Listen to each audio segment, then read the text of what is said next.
If you want to learn more about effective management, head over to mattsingers.com and sign up for my free management training. Welcome to the Mad Singers Management Podcast from madsingers.com, where entrepreneurs and business managers learn and share. If you like the show, don't forget to leave a review. Hello, and welcome to this next episode of the Mad Singers Management Podcast. Today, I'm joined by Liam Martin, who is a big advocate of remote work and time tracking. Welcome to the show, Liam. Thanks for having me. Fantastic. And Liam, I've been using one of your products for many years. I would say probably at least 5+ years by now. And I've been a big fan. So I'm very excited to have you here in the podcast. Yeah, I always love it when I can talk with somebody that's used, and I'm assuming you're talking about a Time Doctor, for an extended amount of time, because then we can actually really kind of just get past the surface level stuff and really go a lot deeper into remote work, which is something that I know that you're passionate about and I am as well. Definitely. And Liam, I talk with a lot of people that are sort of either in one camp or the other in terms of time tracking, right? And I'm personally, the way I look at it is that there's definitely things that are valuable to track. Generally, I think people can sometimes have the wrong mindset around time tracking. Whereas if you're only focused on making sure people work a certain number of hours, but not looking at the output, then you're absolutely killing yourself, right? However, the way I look at time tracking and time data is that it should basically help you optimize your day. I mean, I use it myself pretty regularly, and I think it's great to actually look at the difference between, what should my priorities be and where did my time actually get spent, right?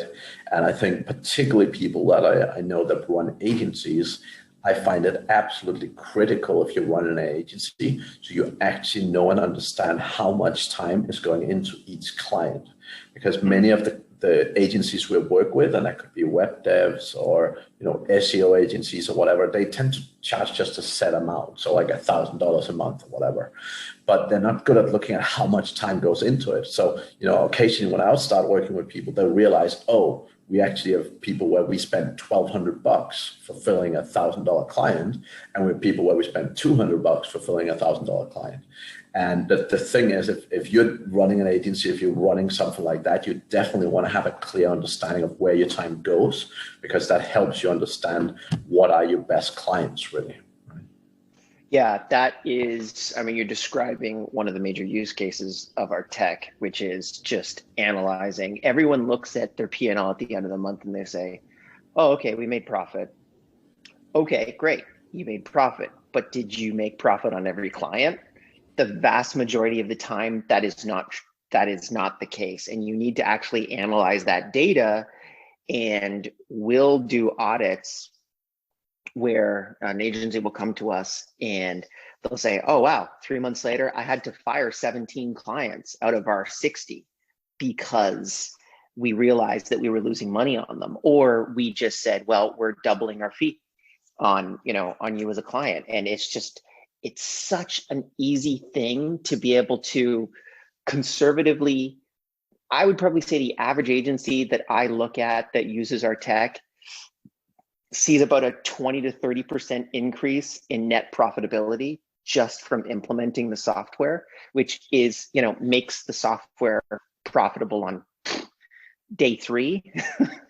So I just look at, I look at this situation, I think to myself, everyone just kind of, they don't think about that as such an easy low-lying piece of fruit to go after.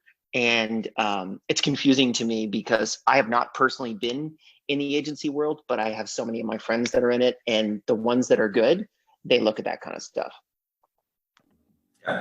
Yeah, and it's very interesting, right? I think, I talk with a lot of clients that are like, I really need to make sure they work their hours, and I really need to make sure, they're kind of using it more as a, how do you say, not a management tool, that would be the wrong description, but more as nanny tool.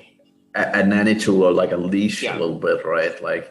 And that's a the wrong shame. way to look at it. So the other great thing about Time Doctor, and for those of your listeners that don't know what it is, basically it's not just a time tracking tool. We really consider ourselves a time analytics tool. So we will look at not just how much time it took to complete a task, but what you did to actually complete that task. And what that allows us to do is a lot of very cool machine learning and artificial intelligence analysis. So we have the largest second by second work database on the planet. So I could very easily tell you that, as an example, people that go on to Facebook during their work week versus people that don't, the people that do go onto Facebook during their work week are more productive than the people that don't go onto Facebook during their work week. Yeah. So probably you should implement a little bit of Facebook inside of your organization. We've found the optimal work week. There's a lot of data to be able to say it's a 26-hour work week. Our data has found it's about a 32-hour work week. That is really the most optimal for your particular work week. We do something else inside of our company, which again might sound a little weird to people, but we are the time tracking people and definitely makes sense to us. We measure profitability per hour for our sales team. So that's one of the things that has been a very interesting insight and really flips things on their head. So, and this goes back to probably about 6 months ago, no, more than a year ago, where we had our top sales rep that got the top commissions for the year, or sorry, for the month. And they worked about 100 hours over what they should have been working for that particular month. The second place person that literally got 5% less commissions was working 100 hours less than the actual month. So we analyzed that person's workday, and we had so much longitudinal data that we were able to very consistently show that he was in the top 10th percentile of the sales team, but yet he was not reporting the same amount of hours. And by analyzing his data, we were able to see very clear trend lines that differentiated him as a worker versus the other salespeople. So it's like the old adage that working hard is honestly really stupid. It's working smart. And that's what you really need to be able to measure.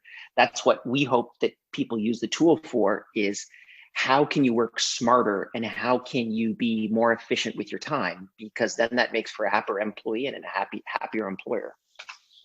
Yeah, and I totally agree with that.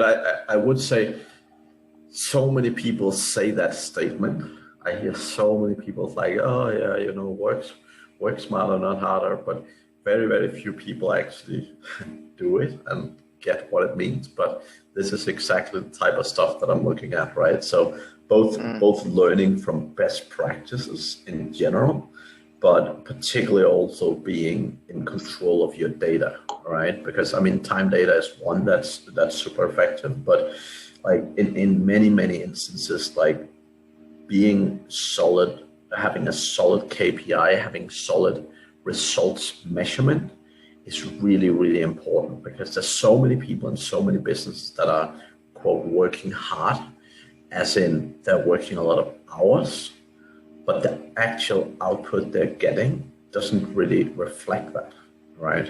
And I think fundamentally, I mean, you said in your sales team, but really over your entire staff, like you can look at, if you have staff that are working and in principle are not providing you a positive ROI, that's not a great situation, right?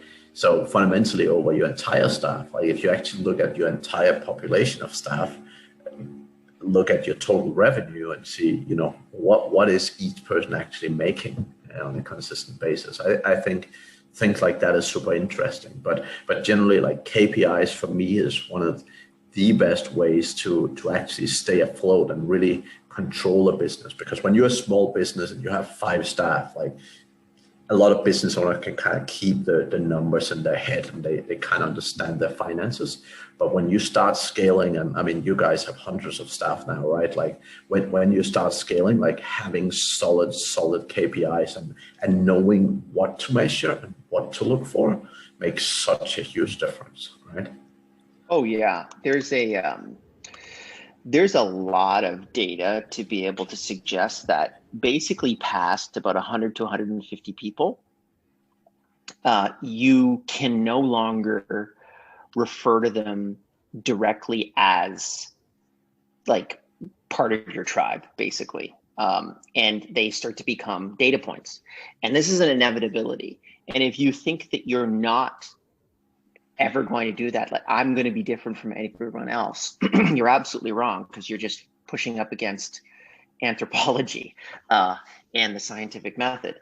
Inevitably, if you have 250 people inside of your organization, they cease to become people and they start to become numbers from a P&L perspective. Now, obviously, they're all really important team members, but at the end of the day, if you're the CEO of the company, as an example, you really have to have clarity on not just what my VPs are doing, but hopefully that those VPs are talking to their managers and then talking to their individual team leaders and then their team members about how to operate this company effectively. Well, the reality is that that's 20th century thinking. We now have technology to be able to get complete granularity from top to bottom very, very efficiently. And a lot of large corporations do this. Well, actually, all corporations, large corporations do this.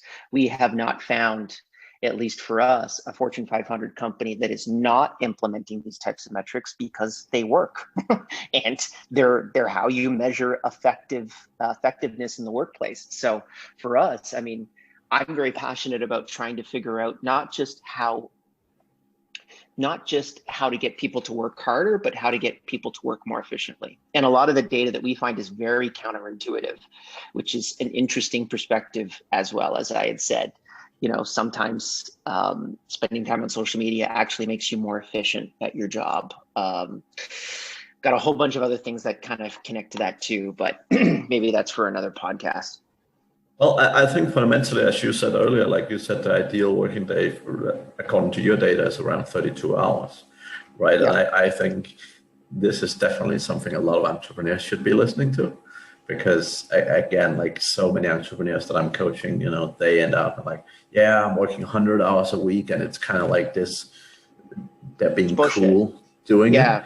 But I mean, fundamentally, that's the fastest way to burn yourself out and burn down your business. Like, I'm going to be completely honest with you. I work right now probably about 30 hours. I've actually got my Time Doctor open right now. About 20 of those hours is spent on podcasts and conferences that I'm presenting at. So we were talking about this before, where I've in essence turned into a figurehead as opposed to an operator, which is, I have some problems with that as well, to be completely honest with you. But regardless, that is one of the only things that I can do that other people can't do inside of the business. And I measure it very clearly and effectively. Now, why that doesn't take me 60 hours is because I have 3 people that book absolutely everything for me, where I know, okay, here's the person that I'm interacting with. They want to do a podcast with me. They schedule it. They send the press one sheet over to the podcaster, and maybe they're working with their EA and all this kind of stuff to be able to make it happen. So fundamentally, all I have to do is jump on here and chat with really interesting people like yourself, right? Which is the way that you do things. It's the way that you become more efficient with your time. It blows me away the amount of people that don't have a correlation between this. I think it's like this hustle culture, and I don't want to necessarily pick on that, but you probably know who that particular person would be that would be responsible for that. It's like this hustle porn perspective, and that is a very interesting perspective. But I got to tell you, top billionaire tech entrepreneurs do not hustle. They were all, unfortunately, the reality is they were all incredibly intelligent people that were able to take advantage of a particular technological tweak at the right time with the right amount of luck to be able to execute and maybe turn a $100 million business into a $10 billion business. Like that's the reality, is that you just have to, it's just a combination of intelligence and luck. And yeah, I don't like to say that because I think a lot of people have this, and absolutely, like hustling, working harder. If you are unlucky and stupid, that's a really good thing to do, right? Like that's definitely going to put gains in your pocket, but it's not going to get you to the level of an Elon Musk or a Zuckerberg or something like that, right? Like it's just not going to happen for you. But you have to think to yourself, well, stop thinking about going in that direction. Stop thinking about being a Zuckerberg. And how about just like generating $1 million a year business? If you do that, you actually are going, I mean, you're not just a 1%er, you're a 0.1%er on planet Earth. That's a pretty good deal for me. That's, I think, what a lot of people should go for, because that's actually an achievable goal for most people. And I think that the fundamental problem, I mean, because even someone like Musk obviously works his ass off and expects similar from his staff. But one of the key things people don't understand is he's not sitting doing the wrong stuff. Like the way he spent his time is again like ultra it's efficient, optimized. He's making important decisions. He's talking to the right people at the right time. He's not just sitting around doing random podcasts for no reason, right? Yep. When he do things, there's a very, very clear purpose. The problem that I consistently see with all these people hustling is that they're basically close to direct funds many times, and they're just, it comes from the hourly wage. I think it comes from the fact that you're like, oh, well, if I work 2 jobs, I'll make more money because I make money every hour I work, right? And a lot of the time people have that kind of mindset as an entrepreneur as well. But the fundamental is that, again, 80-20, right? Like there's a few things you do, and if you do them really, really well, then your business will grow significantly. Right. Oh, yeah. Well, and then once you get up to, this is the thing that I'm at right now, which is very exciting. COVID was obviously pretty good for remote tools all around. So Time Doctor's been doing well. And now I'm getting into a point in which we've hired such an immense infrastructure of people that are so much smarter than me or my co-founder, Rob, who's the CEO of the company. We don't do, like, if we did something in the business, it would be detrimental to the business, like that, outside of strategy, right? Which is just, we're strategically trying to figure out where the company is going to go next because we own all the shares in the company. But we're not paying attention to all of these super smart people that are around us. But in terms of the operations, the implementation, right? Like if you take the EOS perspective, we've got these team of implementers that are all around us that basically, present our vision and just execute on it perfectly. And so once you get to a business in which you can hire these people, you can basically, I almost kind of call it like purchasing the bureaucracy of an organization.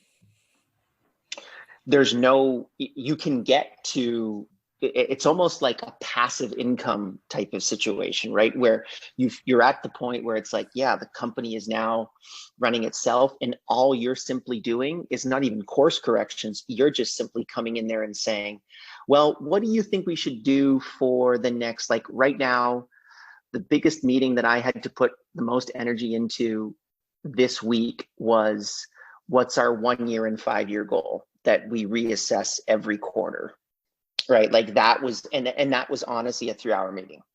So it was like, and it was me and Rob talking about it, and then bringing in 4 or 5 other super smart people being like, hey, does this jive with you or not jive with you, right? It's just like entirely focused on vision and mission. And then the actual bureaucracy of the business handles itself, which is very exciting. Yeah. Yeah. And it is a totally different level. And it is where most entrepreneurs are trying to go, right? Like it. Yeah. But exactly as you say, I mean, the thing is, when you start being able to hire super smart people, when you find people who are better than you, they don't necessarily need to be better than you at everything, but when they're significantly better than you in particular critical areas in the business, that's when you see the business significantly boom, right? Yep. And I actually think something particularly for this podcast, which I would touch on as well, is pairing a really highly effective executive, so like a C-level or a VP, with a outsourced infrastructure. So as an example, we were talking before I jumped on about KPIs and our SEO team. So we have a KPI in our SEO team called cumulative domain authority, which we have a whole team of linkers. Effectively, what those linkers do is they reach out to other websites and they say, hey, I would like to get a backlink from your website, and in exchange, I am prepared to offer XYZ, right? It's SEO 101, at least off-page SEO.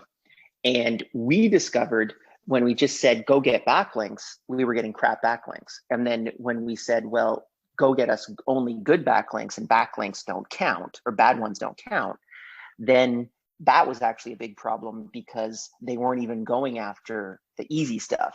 So what we implemented was cumulative domain authority, which effectively allowed for us to be able to say, if I get a backlink from Salesforce, that's a domain authority, which is basically the importance of this website from 1 to 100. Salesforce is an 86. That would be 86 points as opposed to one backlink. And then what we do is we give bonuses and commissions on that KDA. Well, that allows me within effectively 3 minutes to know what all of those 40 linkers have done this month, because I get one single report through HubSpot, because we collect all of our data through HubSpot, and I get this report and it says, hey, yeah, okay, this is the person that got the commission. This is the lowest part on the team. I have trend lines to be able to know if you're more than 3/4 in the bottom 20th percentile of the team, you're up for review, and you probably will get terminated, not by me, but by the manager, not even the VP. And when we onboard someone, they have to actually be higher than the 50th percentile within the first 3 months. And if they have not gotten a KDA higher than 50th percentile within the first 3 months, they don't work with us. They do get a fantastic education on how to do SEO, but they just haven't pulled that trigger yet. So what we do is we hire people that are primarily located in the Philippines to be able to do this type of work. We have an entire LMS, we have an entire online training system that we give them to start them off. And we actually get people that are English majors in the Philippines, because you really need to understand the written word better than anyone else. We bring them through that process, and our success rate is, we call it the crucible. It's about 60% on average for new hires, but we're effectively able to bring someone up and get backlinks for, on average, $32 per backlink. Now, if you went and bought that, and that's for a DR50 and above. Yeah. If you went to any agency and you wanted to buy a DR60 backlink, it's probably going to cost you about $300.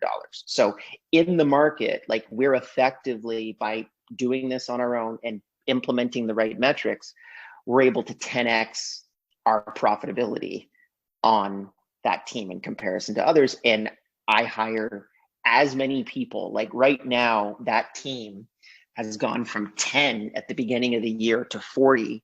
And we really want to go up to like 400 people. Like, we just, if you can make it through the crucible, you're in. And just once you have all of those clear metrics and everything fits, then it's just putting people in the beginning of that system. I know that maybe sounds a little too complicated, but it's so, once you have that all set up, it's like you could get to 400, you could get to 1,000 people, right? If you really wanted to, and build like a HubSpot level inbound marketing campaign if you really wanted to. Yeah, and I mean, that's what's so important with systems and scaling, right? And it's where so many businesses really struggle to grow, right? Because fundamentally they're not getting it right. Like, it's not just writing something down on a piece of paper in a process, right? It's actually the ability to filter people through and really make sure that, multiple people can go through the process in an effective manner, learn it, pick it up, and, being able to execute. Now, they will not all be successful, right? Because we're dealing with human beings, but that brings it full circle, actually, for me. I've been thinking about this quite a lot, particularly during COVID. So I'm coming up with this new statement which is a little ballsy, but maybe you'll agree with me, maybe you won't agree with me. So remote work, right, has gone from about 4.5% of the US was working full-time remotely pre-COVID.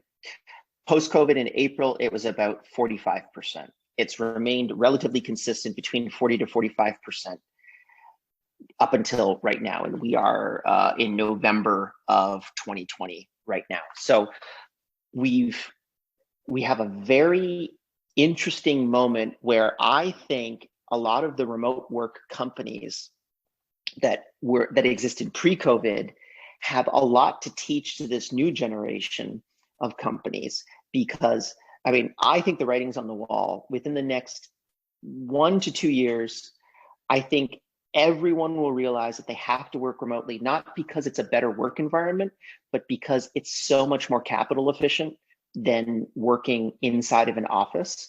The numbers on average is you're going to get about a 30% cost savings, right? In terms of work efficiency, just not commuting into work and actually like having an office, having computers, all that kind of stuff.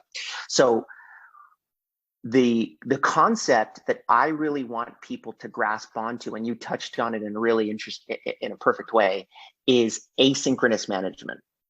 So the ability for not an individual to synchronously communicate, because inside of remote work and remote teams, there's this debate of synchronous versus asynchronous communication, right? Synchronous is what we're doing right now. Asynchronous is sending a Slack message or sending an email and allowing someone to complete the deep work that they require and then interacting with you at a later date. So not requiring your response instantaneously. And this also applies to process documentation, which is where it really started to click for me. I was talking to some of the GitLab guys. If you go to about.gitlab.com/handbook, they have the largest remote work repository process document on planet Earth. It's about 4,800 pages. It's open source. You can grab it and you can fork it and you can actually build your own. So they were saying they are entirely an asynchronous organization. They're constantly trying to move into that direction as much as humanly possible. So my belief is that asynchronous management is the methodology that has come forth from remote companies that were forced to actually adopt an asynchronous model, and that this management philosophy, which I'm calling asynchronous management, is something that you can apply to an office model or not an office model. I recently actually just shut down an office that I had where I had let in a couple other companies come in and just share the space. And I got like 5-minute itis all the time. So people would constantly be knocking on my door saying, hey, do you have 5 minutes? Do you have 5 minutes? And because I had never worked in an office before, I didn't really understand this phenomenon, which was collaboration and synchronicity and the belief that working in an office creates this more efficient model. It's complete bullshit. That in reality, actually, it just distracts you, but it makes you feel good. And because it makes you feel good that you can communicate with other people and you can hang out with them and chat with them, you want to hold on to it. And I think that entire model is actually like, I think it's dead. I think that COVID just, boom, shot it dead with a bullet. I think that probably within the next 5 years, the majority of companies will operate asynchronously because they will know, whether they work in an office or not, because they will understand that that is such a more efficient way to actually get work done. Or not, I don't know. But those are my thoughts.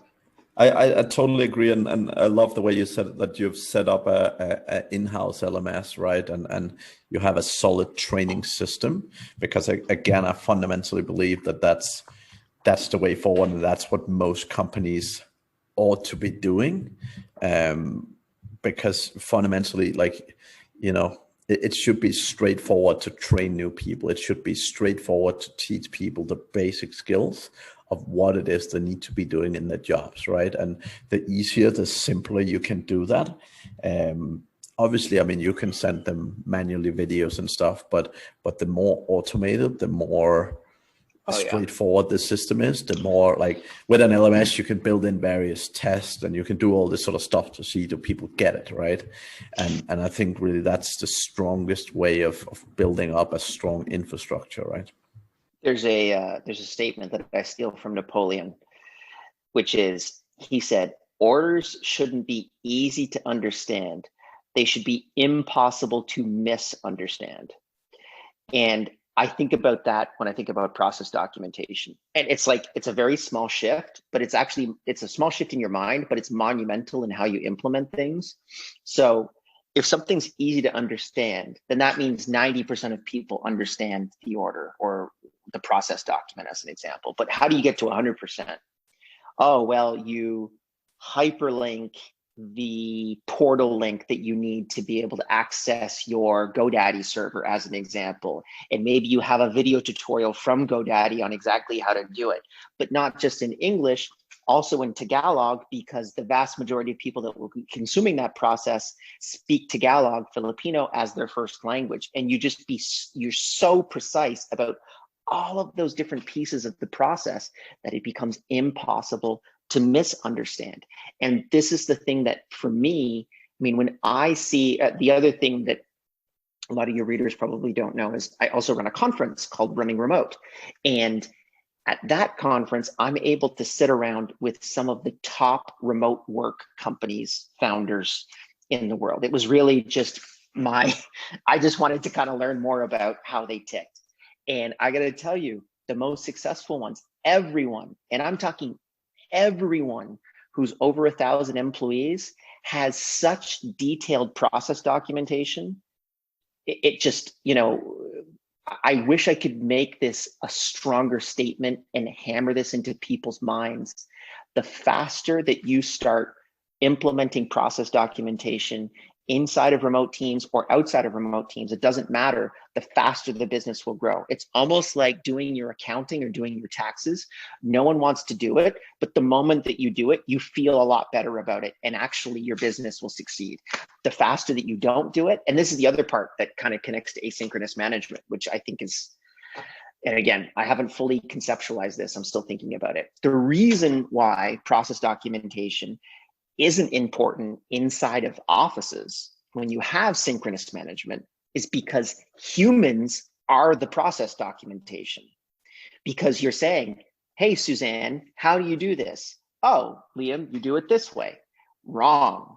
No one should ever be asking that question inside of the organization. It should always be available to everyone in a written down, digitized form that you can access from anywhere on planet Earth.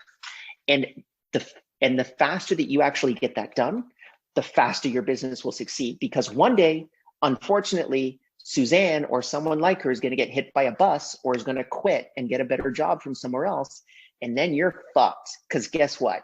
Suzanne knew how to do this one thing that was an absolute linchpin to your entire business, and now she's gone. And you've got to figure out how to fix it. This is the thing that is just so frustrating to me when I see businesses implement or not implement it, because I just see it as such an open hole inside of their operations. So I'm also on my second glass of scotch, which is maybe why I'm getting a little too belligerent about it. Yeah, I would say fundamentally, I mean, totally agree. So many business owners like, yeah, we'll do that when we grow bigger. And I'm like, no, you won't grow bigger if you don't do that. Right? Yeah. Like it's the other way around. It's not even a chicken and an egg. It's a horse before the cart type of thing, right? Yeah, exactly. So last thing I would like to touch on, Liam, is just in terms of you mentioned you've been hiring execs and higher level guys, right? I think fundamentally a lot of my clients are definitely in that situation where they're eager to hire people either to replace themselves at some point or at least higher level guys that can really go in and add a ton of value. So I'm very interested in hearing from your side, like how you've gone around hiring these people. And I take it they're probably paid more than sort of your previous employees typically were, right? But yeah, like how have you actually gone around finding and hiring these execs? So first off, before you start, you really got to figure out what type of business you're doing, right? So I do a SaaS business. So I have a SaaS coach that I work with, an executive coach, and then he's been helping me through the actual structuring of that team. So, and I'll be a lot more specific about it to my particular situation as an example. So we have operations, customer success, which is basically just keeping customers happy after they've actually converted, sales, marketing, and support, right? And then the CEO. So outside, that's basically the top level org inside of the organization. Those are all chief level executives. So once you figure out your chief level executives, then you really start a process of figuring out, well, how much can I theoretically afford? What's the market rate for those particular people? And then breaking it down. So we'll do at minimum for a C-level position, we'll probably, well, and that actually depends to a degree. Something like sales, you could probably get 500 CVs, but something like operations, we get even more specific. So for us, we needed someone who's been doing operations for a remote company that has more than 1,000 employees, that also runs a B2B, is in the business space. So when you think about how many COOs or VP of Ops have previously been at a company that's more than 1,000 employees and remote and in the business niche. I don't know if you know how many people it is. I do.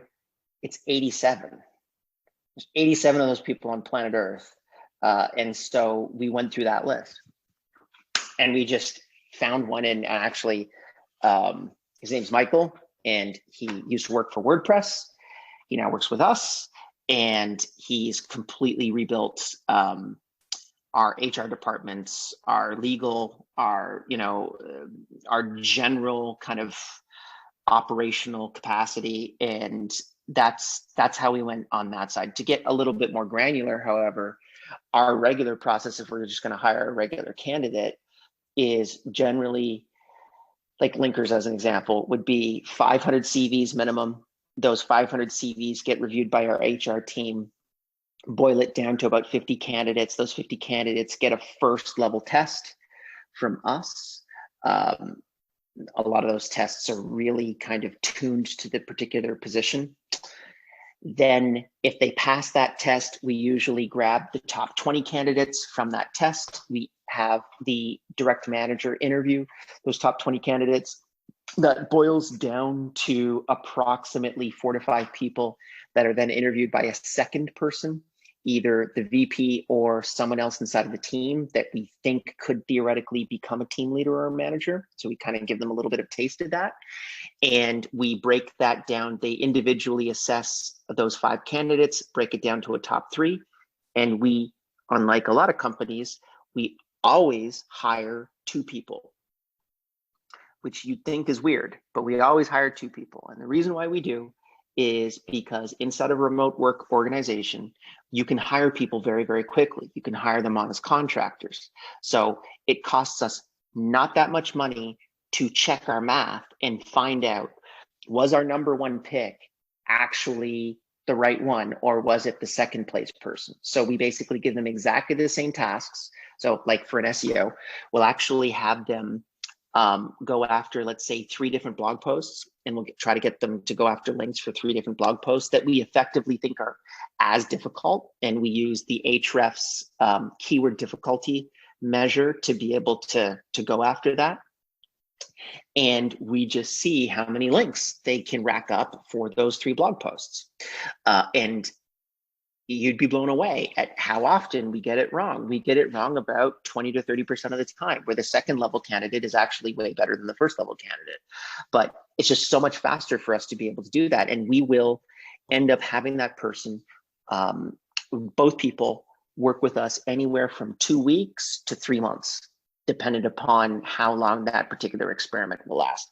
After 3 months, we'll either have hired one person, or we actually sometimes hire both of them because they might be fantastic and we need to hire a lot of people. And at the end of those 3 months, we bring in someone that person may be managing, if they're a manager, someone that works with them side to side, and then someone who's their boss. It's usually 3 people. We sit in a room, or we sit in a virtual Zoom room, and we say, okay, why should we not hire this person? Because that's the last meeting at 3 months, which is speak now or forever hold your peace. If we all approve of this person, and mostly it's honestly a culture conflict that goes on, because sometimes there's people that are really good technically at their position, but they're assholes. And you need to make sure that you're finding those people as quickly as possible and getting them out of the business, because they're company cancer, and they'll end up finding other assholes and creating like a little asshole island of assholes. And then it's, if you let that go a year or two, you're screwed, because all of a sudden you got to fry an entire department, which we've had to do, unfortunately. So that's our entire process from beginning to end. And it's really, for us, it's at a higher level. I mean, if anyone wants a little bit more of the specifics on that, we have on our YouTube channel a whole bunch of stuff that I go into with regards to hiring. It's youtube.com/runningremote. Again, it's pretty nerdy stuff, but if you're into that kind of stuff, that's all I talk about on that YouTube channel. Fantastic. Well, Liam, thank you very, very much for joining me today. If people are eager to get hold of you, what's the best ways to do that? YouTube channel, youtube.com/runningremote. That's the best place to get in touch with me. I respond to all of those messages myself. So that's the best way to be able to get in touch with me. And then outside of that, if you go to timedoctor.com and sign up for a trial and screen my name in any of the support portals, I magically appear. Right. Fantastic. And to all the listeners, thank you very much for listening. I hope you've learned a ton of stuff, and we'll see you again next week. Thank you for listening to the Mad Singers Management Podcast. Please leave a review. It means the world to us. You can also learn more about management at madsingers.com.